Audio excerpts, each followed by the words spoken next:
Hi all, welcome to football arena. ഇന്നലെ ലാലിഗയിൽ നടന്ന മത്സരത്തിൽ എതിരില്ലാത്ത 3 ഗോളുകൾക്കാണ് FC ബാഴ്സലോണ റയൽ ഒവീഡോ എന്ന ക്ലബിനെ പരാജയപ്പെടുത്തിയത്. നമുക്കറിയാം, റാഫീഞ്ഞയും യമാലും ഓൽമോയുമാണ് ഈ ഗോളുകൾ നേടിയത്. FC ബാഴ്സലോണയുടെ സ്റ്റേഡിയമായ ക്യാമ്പ് നൗവിൽ വെച്ചുകൊണ്ടാണ് ഈ മത്സരം നടന്നത്. എന്നാൽ ഇതിനിടെ മറ്റൊരു സംഭവത്തിൻ്റെ ദൃശ്യങ്ങൾ എക്സിൽ പ്രചരിച്ചിട്ടുണ്ട്.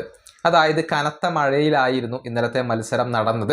ഈ മഴ കാരണം ക്യാമ്പ് നൗ ചോർന്നൊലിക്കുന്ന ദൃശ്യങ്ങളാണ് ഇപ്പോൾ സാമൂഹിക മാധ്യമങ്ങളിൽ പ്രചരിച്ചിട്ടുള്ളത്. അതായത് വലിയ രൂപത്തിൽ വെള്ളം ചോർന്നൊലിച്ചുകൊണ്ട് സ്റ്റേഡിയത്തിനകത്തേക്ക് വരുന്നുണ്ട്, ആളുകൾ ഇരിക്കുന്ന സ്ഥലത്തേക്ക് വരുന്നുണ്ട്.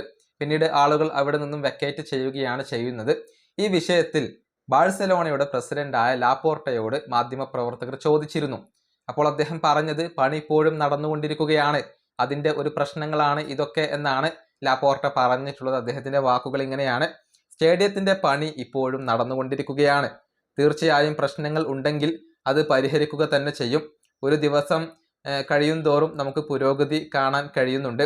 3rd ടയറിൻ്റെ വർക്ക് നല്ല വേഗത്തിലാണ് ഇപ്പോൾ പുരോഗമിച്ചു കൊണ്ടിരിക്കുന്നത്.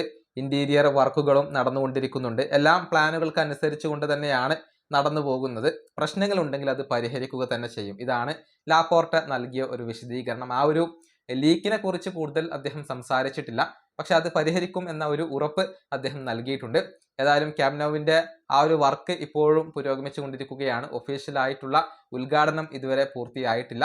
എന്നാൽ ഇപ്പോൾ ക്യാമ്പ് നൗവിലാണ് FC ബാഴ്സലോണ കളിച്ചുകൊണ്ടിരിക്കുന്നത്. ഈ വീഡിയോയുടെ അവസാനിപ്പിക്കുന്നു. അടുത്തൊരു വീണ്ടും കാണാം.